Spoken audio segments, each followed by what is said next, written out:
Good morning mga kabady. May magpo-pull out po today na unit ngayon mga kabady. From Quezon po to, si Boss Ricky Barakel mga kabady.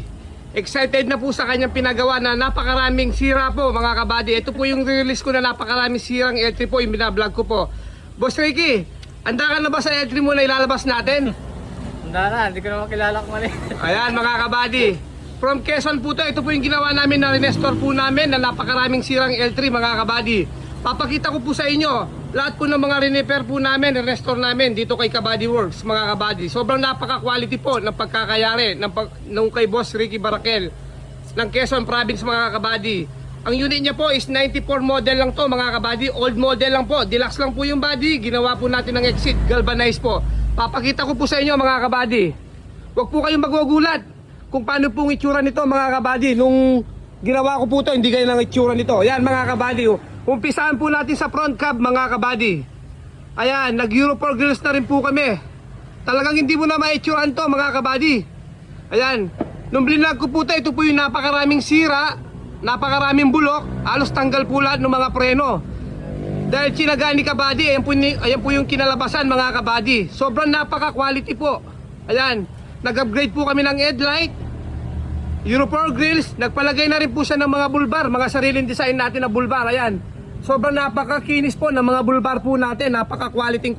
Ayan, only here at June Kembao, everybody made to order. From Kabady Works po yan. Ayan, ayan po yung boss natin. Yung tawong niya po, hindi niya po mabibili po. Sobrang saya po nung nakita nyo yung L3 niya. Alos nung dinala po dito to mga kabady, talagang wasak na wasak po yung ulo nito. 94 model mga kabady, ano na ngayon? 2026 na mga kabady. Tignan nyo naman po pagkakayari yung cab. Yung sa body, madali lang po yan mga kabady, assemble na body yan. Dito po tayo sa cab, sobrang napakaraming bulok. Tignan nyo naman po pagkakayari yung gawang Kabady Works. Sinaga ko po yan mga kabady. Sinulit ko po yung mga perang binabayad po ng mga customer po natin dito kay Kabady Works. Naglagay na rin po siya ng big side mirror, nagpalagay na rin po siya ng rain gutter. Papakita ko po sa inyo hanggang dito sa may flooring sa loob mga kabady. Yan, wasak po lahat yan, pati mga dito mga kabady, wasak po yan. Mga laylayan, yan, apakan, wasak, pati flooring. Ito po yung blinag ko, nakita nyo naman po siguro mga kabady, pati po dyan, wasak po lahat yan. Ayan po yung kinalabasan na ginawa ni Kabady Works po. Ayan, sinagat-tsaga po namin dito yan kay Kabady. Pati po yung dashboard nito mga kabady, halos wasak-wasak po yan. Tignan nyo naman ngayon mga kabady, napaka-solid. Quality oh. Halos wala po yan, talagang kulay pula po dati yung dashboard niyan mga kabady. Ayan, papakita ko po lahat sa inyo kung gaano siya kalinis pagkakayari. Pati po yung makina, naka-detail po yan mga kabady. Basta gawang Kabady Works po yan, ayan oh. Sinaga ko po itong pagkaka-repair po ng cab nito mga kabady. Ayan, sobrang napakalinis po, ayan po. Pati po sa ilalim, ayan, wala po kayong makikita tapal-tapal dyan mga kabady. Rinipair ko po ito, puro lapat po, parang walang nangyari. Basta gawang Kabady Works po. Ayan oh. Yung ulo po ito, hindi po kami nagpalit ng front end po dito. Binadi repair ko lang po ito mga kabady. Pati po yung bubungan ng front, bagong palit po lahat yan mga kabady. Lusaw po lahat ito. Tignan nyo naman kalalabasan ngayon mga kabady. Talagang hindi mo na maitsuran to mga kabady. Ayan po. Pagdating naman sa body sa likod, yan mga body po, new assemble po yan. Nagpalagay na rin po siya ng running board pipe sa baba po, yan. Exceed na po yung haba nito. Dati po siyang deluxe, yung maliit na body po. Gawang Kabady Works po, tignan nyo naman po. Napaka-quality po, yan. Pagdating naman po sa likod, nagpalagay na rin po siya ng bulbar sa likod mga kabady, yan po. Papakita ko po lahat sa inyo ng mga specs ng ginawa namin. And then nag-upgrade na rin po kami ng ilaw po sa likod, modelo. And then naka-flat na rin po sa likod to mga kabady, Euro 4 type na po. Nagpalagay na rin po siya ng muffler tip mga kabady, ayan. Basta gawang Kabady Works po, automatic po yan.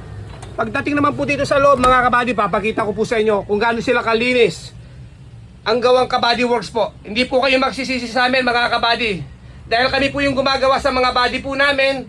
Sinatsaga po namin lahat ito mga kabady. Ayan, napakalinis po, pagkakayari po yung mga gawang Kabady Works po. Talagang pinupuliti po namin bago po namin i-release to mga kabady. Gusto po namin hindi na po marami mag-iintay yung may-ari dito. Pag mag-release po kami, nagbigay po kami ng date, ipupulaw na lang po yung unit dito kay Kabady Works po. Ayan, Although naka-prepare po lahat dito kay Kabady Works po. Ayan. Napaka-solid po yung pagkakapinis po nito mga kabady. Ayan po. Tignan nyo naman po yung pagkapintura. Ayan mga kabady. Nagre-reflect po yung mga dahon ng mga sanga ng mga po. Ayan oh. Mga bayabas po. Ayan mga kabady. Sobrang napaka-quality. Ayan. Talagang wasak po yan. Pati po dito sa kabila. Wasak po lahat yan mga kabady. Yan. Pati po yung apakan yan. Talagang wasak na wasak po yan mga kabady pagdating po dito. Yan. Tingnan nyo naman po pagkakayari ngayon. Wala pong tapal-tapal dito kay Kabady Works po. Lahat po ng bulok, binaklas po natin dito mga Kabady Works. Ayan. Pati po yung dashboard nito dati. Hindi mo na makita yung mga numbers dito. Mga speed po. Ngayon po, tingnan nyo naman po pagkakagawa po ng Kabady Works po. Napakaliwanag po. I-interviewin po natin si Boss Ricky, mga Kabady. Kung ano po yung masasabi niya dito sa pinagawa niya po sa Kabady Works po. Ayan. Ganyan po kami tumira dito kay Kabady Works po. Galing pa po sila ng Quezon Province mga kabady. Pupula po yung 94 model po nilang unit na sentimental value po sa kanila. Ayaw po nilang ibenta mga kabady. Nandyan po sila kasama po yung kanyang asawa. And then yung boss amo natin si Boss Ricky. Boss Ricky, magandang umaga. Magandang umaga, boss. Kumusta naman po yung pagbiyahe nyo dito kay Kabady Works po? Ayos naman. Nakarating ng ano. Ayun. Boss Ricky, nung nakita mo yung unit, pagbaba mo sa sasakyan kanina, although malayo ka pa, ano yung expression mo nung nakita mo itong unit mo, mga Boss Ricky? Quality, walang ano, hindi ko na... Basta wala akong masabi. Kung gusto niyo magpagawa, dito kayo pumunta. Kay John Kembao. Boss, ikaw na yung magbalita sa mga viewers po natin o sa mga nanonood ng mga vlog po natin kung ano yung itsura ng sasakyan mo nung dinala mo dito sa akin. Sobrang daming sira, halos hindi na... Talagang ano ay... Sabi ko nga, hindi makapaniwala ngayon na ganyan ang itsura niya. Ayun mga kabady, talagang tuwang-tuwa si Boss Ricky itong ginawa namin sasakyan sa kanya. Sinagaan namin to mga kabady. Interviewin po natin ng short yung kanyang asawa mga kabady kahit konti lang. Ma'am, good morning po. Kumusta po yung pinagawa niyo po kay Kabady Works po? Quality, walang kagaya. Ma'am, ano marerekomenda mo ba yung gawang Kabady Works sa mga kakilala niyo po o dinideliver niyo ng mga prutas or mga saging? Siyempre, pag mamalaki, pwedeng-pwede. Hindi nakakayang i-recommend. Bakit ma'am? Bakit hindi siya nakakayang rekomenda kay yung ginawa ni Kabady Works po? Bakit hindi siya kayaya po? Bakit po? Ano mo talaga masasabi niyo para marinig po ng mga viewers? Wala pong edit tong mga video natin. Mas maganda pa sa brand new. Quality. Walang katulad. Ayun. Hindi mo lang binago yung black. Plaka lang talaga yung diferensya. Ayaw po magpalit ng plaka. Dapat po manggagaling po sa inyo yung plaka. Kaya lang makikilala, gawa ng plaka. Tingnan niyo po. Ayan mga kabady. Ayan no, tuwang-tuwa yung mga boss natin from Quezon Province pa ito mga kabady. Shoutout din po natin yung mga kasamahan natin dito sa shop mga kabady. Especially po ang aking kapatid na napakagaling po maglatero. Si Ramil Kembao mga kabady. Siya po yung nag-assemble and then yung fabricator niya po si Henry Muwan mga kabady. Shoutout po natin yung gumawa dito si Arnold Olyado mga kabady. Tsinaga din po sa pintura nito.